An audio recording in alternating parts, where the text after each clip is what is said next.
Hi everyone, you are watching serial Siyapa. Channel को subscribe करें, notification bell दबाएं ताकि कोई भी जानकारी आपसे छूट ना पाए। बात करते हैं टीवी सीरियल झनक के आने वाले एपिसोड की। तो शो के अपकमिंग एपिसोड में आप सब देखेंगे कि जो झनक है उसके ज़िंदगी में अब नई मुसीबतें आने वाली हैं, क्योंकि जिस शख्स के साथ में वो गांव में रहने आई है अब उसके साथ उसे ज़बरदस्ती शादी करनी पड़ेगी। कहानी में आएगा ज़बरदस्त ट्विस्ट जब आप देखेंगे कि झनक अपनी नई पहचान लिए गांव में रहेगी, जहां पर उसका नया नाम भी रखा जाएगा।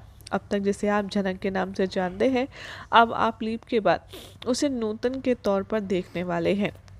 जहाँ कहानी में एक और नया ट्विस्ट चल रहा है कि अर्शी और अनिरुद्ध का जो बच्चा है वो अब झनक के पास है। झनक जिस गांव में रहने की छुपकर कोशिश कर रही है, उस गांव में रहने की झनक को एक बहुत बड़ी कीमत चुकानी पड़ेगी, और इस कीमत का नाम है झनक की शादी। झनक को पराशर से शादी करने के लिए बहुत ही ज़्यादा मन मारना पड़ेगा। कहानी में आप देखेंगे कि जब गांव वाले पराशर के खिलाफ बोलना शुरू करते हैं और वो कहते हैं कि इस गांव का रूल है कि कोई भी शहर का लड़का या लड़की यहाँ पर ऐसे ही नहीं रह सकते बिना किसी संबंध के, बिना किसी रिश्ते के, तो तुम आके किस हक से इस लड़की को यहाँ पर रख कर लाए हो? अगर तुम्हारा इससे कोई संबंध नहीं है तो इसे कल सुबह की गाड़ी से ही बाहर भेज दो। तभी पराशर कहता है कि मैंने इससे शादी की है, ये मेरे बच्चे की माँ है। जिसे सुनकर झनक के होश हो जाते हैं। वो घर पर जाकर के पराशर पर जोर से चिल्लाती है और कहती है कि आप में और उन गुंडों में आके क्या ही फर्क है जिन्होंने मेरे साथ में ये सब किया।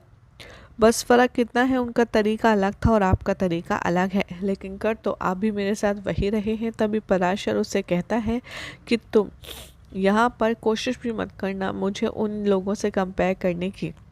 मैंने जो कुछ किया वो तुम्हारी और तुम्हारे बच्चे के लिए किया। अगर तुम्हें समझ नहीं आता तो तुम जाओ, जाकर के गांव वालों को बता दो कि तुम्हारा और मेरा कोई रिश्ता नहीं है, जिसके बाद वो तुम्हें हमेशा के लिए यहाँ से भेज देंगे और फिर तुम कर लेना जो तुम्हें करना है। अब ऐसे में देखना होगा काफ़ी ज़्यादा इंटरेस्टिंग कि आगे कहानी में आगे क्या होता है। लेकिन फ़िलहाल तो आप चैनल को सब्सक्राइब कीजिए, नोटिफिकेशन बेल दबाएं ताकि कोई भी अपडेट आपसे स्किप ना हो पाए।